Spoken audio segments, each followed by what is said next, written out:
Hello everyone, it is 12:30 on June the 10th and time for some more Taste of Torah. Thank you for joining me once again today. It is a nice hot day here in LA. It's not always hot, but today it's going to be pretty hot. So I hope that everyone will stay cool today. Julia's watching. Hi, Julia. It is Wednesday. So we're in the middle of the week, busy week.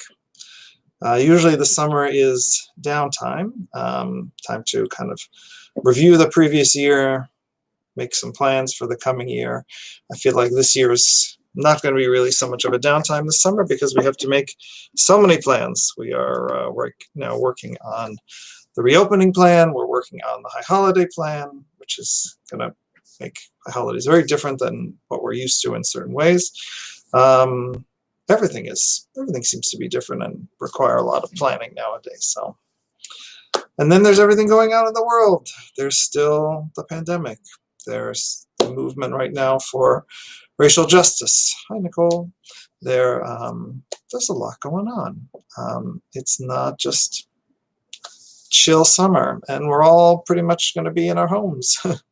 And if you have kids, they're going to be in homes. You got to keep them entertained. And as we're going back to work, what do we do about childcare? Things like that. So it's going to be a busy summer. It is not going to be a chill summer. So working on with my family what exactly we're going to be doing. And I feel like everyone's plans seem to change day to day, week to week. It's hard. It's hard living like this, and it's all of its uncertainty. It's hard to know what to do exactly. So I'm with you. I'm in the same boat, taking it day by day. As people say, one day at a time. Tried taking it 2 days at a time. Didn't seem to work. Tried to do a Monday, Tuesday combined. Couldn't do it. One day at a time. Take each day as it comes. Yeah. So let's join in our blessing for Torah study, and then we'll jump into our lesson. Baruch atah Adonai Eloheinu melech haolam, asher kitshanu mitzvotav v'tzivanu la'asok b'divrei Torah. We are looking still from a section in Masechet Megillah, the tractate about the 5 scrolls. Also talks about rules for not just reading the 5 scrolls, but for Torah reading. As usual, if you want to follow the text, you can follow it in my Facebook page or in the Tirzah Group Facebook page. This tidbit of Talmud today talks about, let's see how many T's I can get alliteratively. This tidbit of Talmud today talks about Torah reading, and it has a great quote.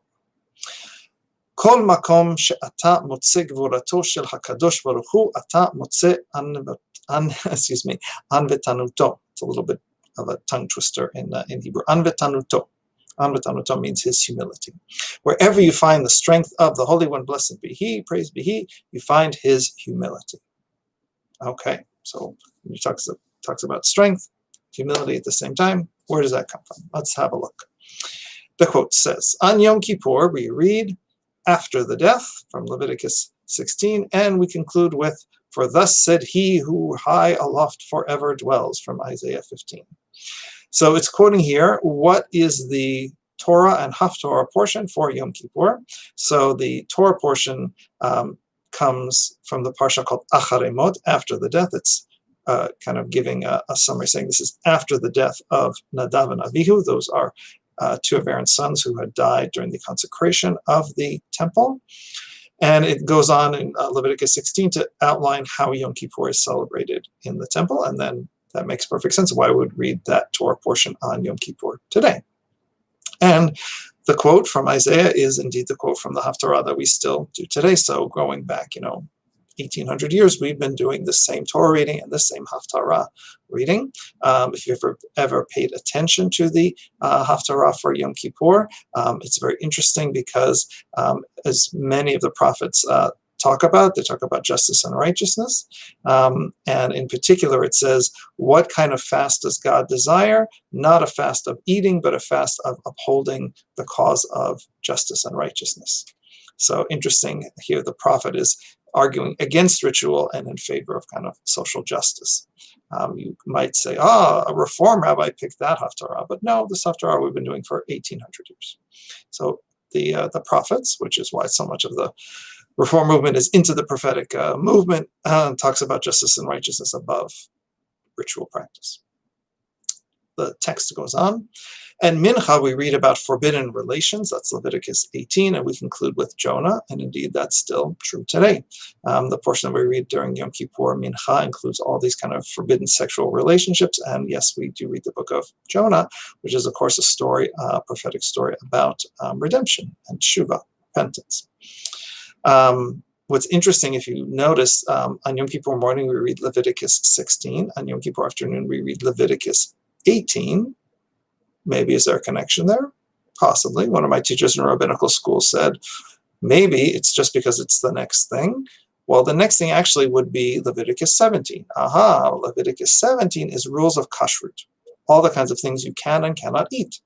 And maybe the rabbis were actually thinking, nobody wants to read on the afternoon of Yom Kippur, when you've been fasting for most of the day already, things you can and cannot eat. That would kind of be cruel. So we skipped chapter 17 of Leviticus, and instead we go to Leviticus 18, which talks about forbidden sexual relationships. Indeed, there's also a prohibition on sexual relationships on Yom Kippur. It's a day of abstinence. But the rabbis didn't seem to think that by focusing on that would be cruel. The text continues. Rabbi Yochanan said, and here's our quote for the day, wherever you find the strength of the Holy One, praised be He, you find His humility. Okay, what's he talking about? This is written in the Torah, it's repeated in the prophets, and it is reiterated in the writings.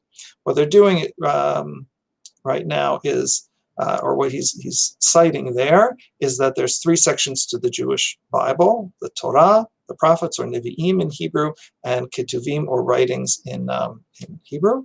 A Hebrew Bible, in fact, we don't have the word Bible, we just use the acronym of Torah, Nevi'im, Ketuvim, and we say, the way we say Bible is Tanakh.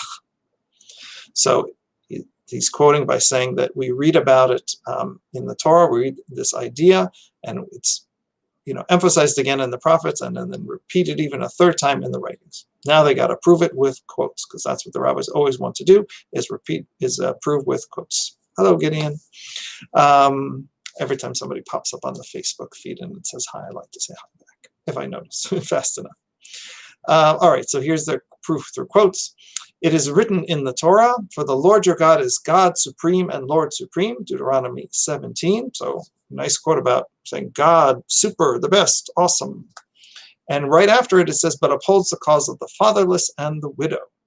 Okay, how does that show God's humility?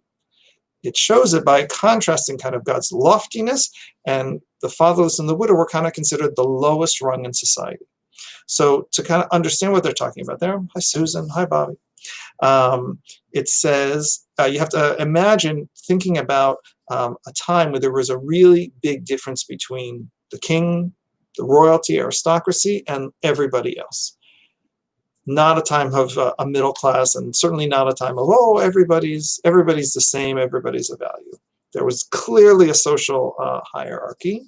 And if you think about, I was just watching a thing about King Henry VIII. Most people didn't have contact with the king. To even be in the king's presence was something special for, quote unquote, an average person, and nobody was average back then. It was like great or serfs. So for a king to have some kind of interaction for what the kind of the Jewish hierarchy, the lowest rung of society, not because they're bad, but simply because they're powerless. Fatherless and widows were considered powerless because to have power, you had to be an adult male in ancient Israelite society. So to have a king engage with someone who was in the lowest rung because they were powerless, that's being very humble. Normally, a king would not deign to speak with a commoner, would not lower himself, would be beneath his dignity to engage with someone who is so below his rank and his stature. But here, it's saying what's great about God is that God is so awesome and supreme and lofty, and then at the same time, God lowers God's self, so to speak, and is right there with the most powerless, those with the least power. Hi, Judy. They have a further quote from the prophets. It's repeated in the prophets, where thus said, he who high aloft forever dwells. That's the same quote from Yom Kippur Haftarah. So that's why there's this connection here, because this quote is supporting this idea from Rabbi Yochanan, and it's referenced earlier that comes from the Haftarah on Yom Kippur, and it says right after that, yet with a contrite and lowly in spirit, right? So God is high aloft, but is with those who are the saddest, the lowest. Reiterated in the writings in Ketuvim, as it says, extol him who rides the clouds, the Lord is his name. I mean, what's higher than the clouds? I mean, literally, the metaphor is on high in the sky, from Psalm 68. And it says right after that, father of orphans and champion of widows. Orphans, widows, also the strangers often coupled together with them together in the Torah, talking about those who are powerless in society, because if they were not an adult male Israelite, they didn't have kind of agency and power. So that's why widows, orphans, and strangers, if they were all missing, either being male or being an adult or being an Israelite. You needed all three to kind of have agency in ancient Israel. So once again, the idea being, if you thought about the ancient world, don't think like you're thinking today, egalitarian, democratic, like that. Think about huge structural hierarchical society, and a king would normally never lower him or herself to be with the lowest in society, but it's saying, you want to hear how great our God is? Our God is way up high and with the lowest of the low. That shows how strong he is. It's not beneath his dignity. It doesn't make him, feel low or be low or lose anything about him that's special, right? A king who hangs out with paupers, you might think, well, then the king's not special anymore. Because what makes the king special is the fact that he's high up there. He's separate. He's removed from all of that baseness that's amongst the lower rungs of society. But here, the Jewish tradition is flipping it on its head and saying God's strength is in God's humility.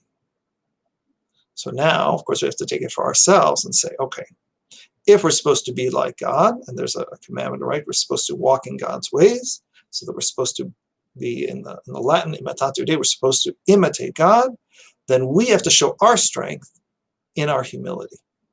We should never walk around and be so high and mighty, be so proud to say that something is beneath me, or someone or some person, God forbid, is beneath me.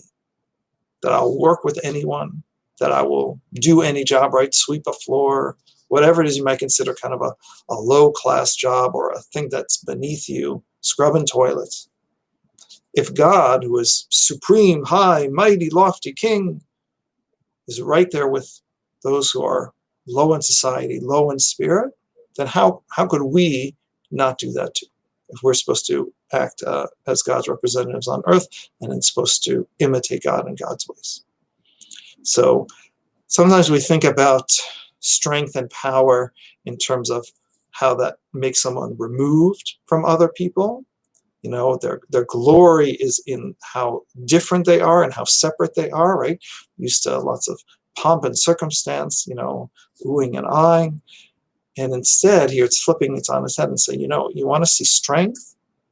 God's strength is in God's humility. It's like, yeah, God has all that special stuff. God is all that. God's all that.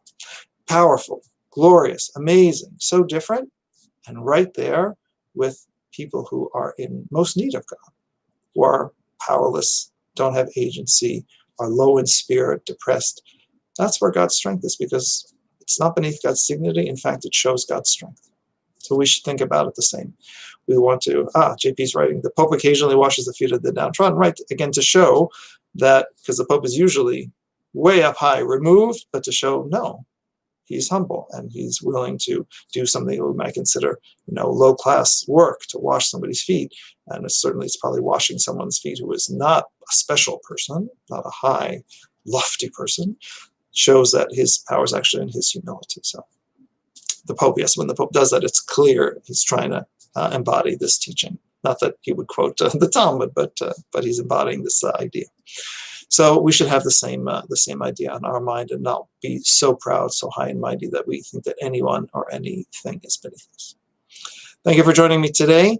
Got 2 more lessons for the week, and then we're going to be taking a break for a couple of weeks. So please join me, and God willing, I'll see you tomorrow. Stay cool today. It's a very hot day. Have a beautiful rest of your afternoon. Bye.